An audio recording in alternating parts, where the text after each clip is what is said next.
বিসমিল্লাহির রহমানির রহিম। আসসালামু আলাইকুম ওয়া রাহমাতুল্লাহ।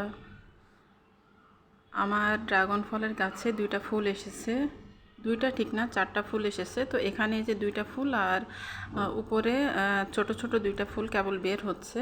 আর এই যে আমার ড্রাগন গাছ, এটা তো অনেক দিন পরে আমার ড্রাগন গাছে ফুল এসেছে। তো দেখা যাক দুইটা ফুল থেকে ফল হয় কি না। হলে তো অবশ্যই আপনাদের সাথে আমি শেয়ার করব। তো আমার প্রিয় প্রিয় আপু ভাইয়ারা, আপনারা সবাই কেমন আছেন? নতুন আরেকটি ভিডিওতে আপনাদের সবাইকে আবারও স্বাগত জানাচ্ছি। আর আজকের ভিডিওটা আমি একবারে দুপুর থেকে শুরু করেছি।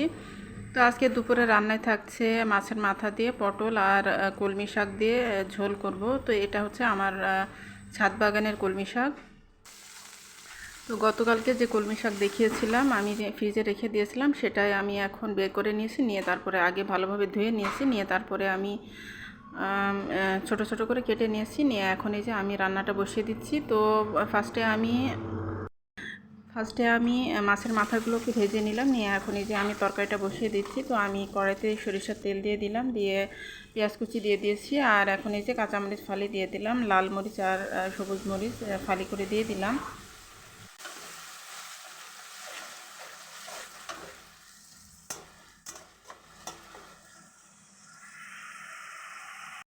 আর এই তো এখন আমি মশলাটাকে ভালোভাবে কষিয়ে নিয়েছি। নিয়ে তারপরে পটলগুলো দিয়ে দিলাম।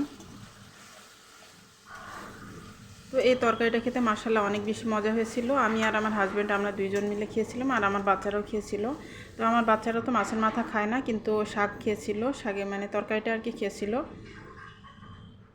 তো আমি ভালোভাবে এখন কষিয়ে নিব। একটু পানি দিয়ে আমি ঢাকনা দিয়ে ঢেকে রেখে দিচ্ছি। তো ভালোভাবে পটলটা সিদ্ধ হয়ে কষানো হয়ে গেলে তারপরে ঝোলের পানি দিয়ে দেব। তো এই তো আমার পটলটা ভালোভাবে কষানো হয়ে গেছে আর মোটামুটি সিদ্ধ হয়ে এসেছে। এখন আমি ঝোলের পানিটা দিয়ে দিলাম।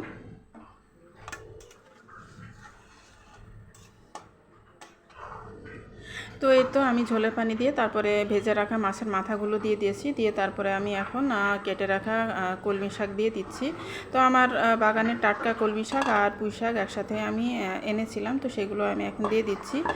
তো এগুলো দিয়ে তারপরে আমি নাড়াচাড়া করে ঢাকনা দিয়ে ঢেকে রেখে দিব। আর কলমি শাক আর পুঁই শাক যেহেতু একদমই নরম থাকে, তো এগুলো সিদ্ধ হতে তো একদমই সময় লাগবে না। তো খুব তাড়াতাড়ি আমার এই রান্নাটা হয়ে যাবে। আর দুপুরবেলা আজকে আরও যা যা রান্না করব, তো আমি মুরগির মাংসের অনেকগুলো পা জমেছিল, তো সেই পাগুলো দিয়ে আর মাংস দিয়ে আলু দিয়ে ঝোল করব। আর সেই সাথে আমি রুই মাছ ভুনা করব, রুই মাছের ঝোল করব। রুই মাছ ভুনা ঠিক না, মানে একটু ঝোল ঝোল করেই করব। তো এই তো এইগুলোই আমি আজকে দুপুরে রান্নায় করে নিব। আর আসলে দুপুরবেলা একটু আমি সবসময় বলি যে একটু বেশি করে রান্না করে রাখলে রাতের বেলা রান্না বান্না ঝামেলাটা করা লাগবে না। তো এখানে যে আমি সরিষা বাটাটা দিয়ে দিলাম, জিরা সরিষা বাটা যেটা আমি করে রাখি, তো ওইটা দিয়ে দিলাম। দিয়ে তারপরে এই তো আমি আরও কিছুক্ষণ রান্না করে নিব, নিয়ে তারপরে নামিয়ে ফেলবো। তো এই তো আমার রান্নাটা প্রায় হয়ে এসেছে। আর আমার হাজব্যান্ড যেহেতু খাওয়া দাওয়া করে নেবেন, তো এই কারণে আমি এই তরকারিটা আগেই রান্না করে নিচ্ছি। তো এই তরকারিটা রান্না হয়ে গেলে আমার হাজব্যান্ডকে খেতে দিয়ে দিব, আর তারপরে বাকি রান্নাগুলো করে নিব। তো এই তো আমার মাছের মাথা দিয়ে পটল আর কলমি শাকের ঝোল রান্না হয়ে গেছে।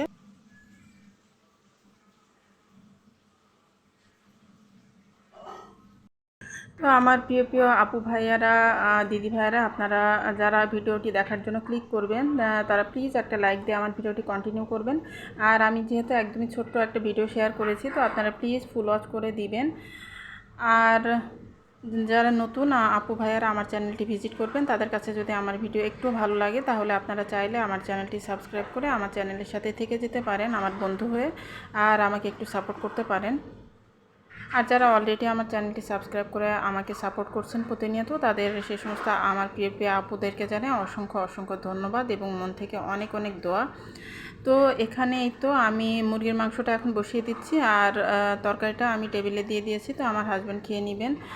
আর এখন এই যে আমি বাচ্চাদের জন্য মুরগিটা রান্না করে নিচ্ছি। আর বাচ্চাদের জন্য তো মুরগিটা রান্না না করলে বাচ্চারা তো ঠিকমতো খেতে চায় না। তো বাচ্চাদের খাওয়ানোটাও তো জরুরি, তো এ কারণে ওদের পছন্দের খাবারটা তো রাখতেই হয়। তো আমার ছোটো মেয়েটা আলু ভাজি খুবই পছন্দ করে, তো আলু ভাজিটা ওর জন্য রেগুলারই করতে হয়। তো তো এখানে এই যে আমি মশলাটা খুব ভালোভাবে কষিয়ে নিয়েছি, নিয়ে তারপরে এখন এই যে কেটে ধুয়ে পরিষ্কার করে রাখা মুরগির মাংস, আলু আর পা, তো অনেকগুলো পা জমেছিল, সবগুলো পা আমি পরিষ্কার করে গরম পানি করে ভালোভাবে পরিষ্কার করে নিয়েছি।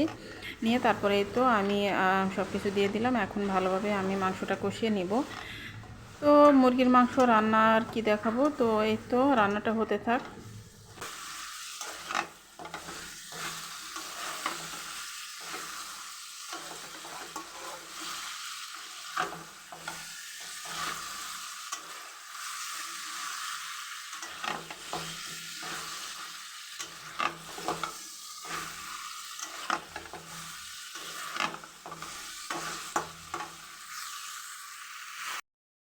তো এই তো মাংসটা খুব ভালোভাবে আমি কষিয়ে নিয়ে নিচ্ছি। তো এভাবে নাড়াচাড়া করে আমি অনেকক্ষণ ধরে মাংসটা কষিয়ে নিয়েছি। আর যেহেতু ব্রয়লার মুরগি আর একটু ভেজে রান্না করলে ভালো হয়, তো আমি যেহেতু ভাজিনি, তো এই কারণে আমি খুব বেশিক্ষণ ধরে আমি কষিয়ে নিচ্ছি। আর এই যে পাশের চুলায় আমি মাছের ঝোলটাও বসিয়ে দিয়েছি, তো এখানে মশলা কষিয়ে নিচ্ছি। আর এখানে মুরগির মাংসের ভিতরে আমি ঝোলে পানি দিয়ে দিয়েছি। তো ঝোলের পানিটা দিয়ে তারপরে আমি এই তো নাড়াচাড়া করে ঢাকনা দিয়ে ঢেকে রেখে দিব। আর এই তো এখানে আমার মাছের ঝোলটাও হচ্ছে।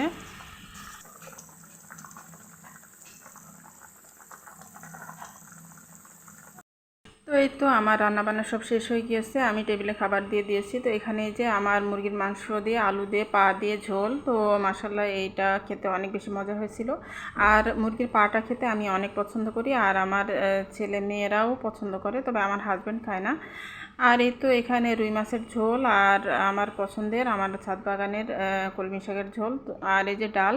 তো আজকে দুপুরে আসলে অনেকগুলো তরকারি রান্না করা হয়েছে, তো এগুলো রান্না করে রাখলে রাতের বেলা আর কিছুই করা লাগবে না, তো এই কারণে। আর যদি আমি মাছের ঝোলটা না করতাম তাহলে দেখা যেত যে রাতের বেলা আবার আমার কিছু একটা করতে হতো, তো এই কারণে আমি একবারে দুপুরবেলায় করে রাখলাম।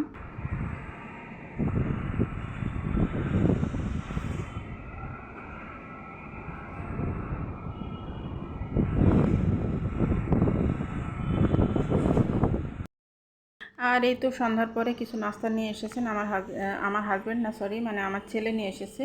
তো আমার হাজব্যান্ড, আমার মেয়ে আর কি, ওর বাবাকে ফোন করে বলেছিল যে নাস্তা আনার জন্য।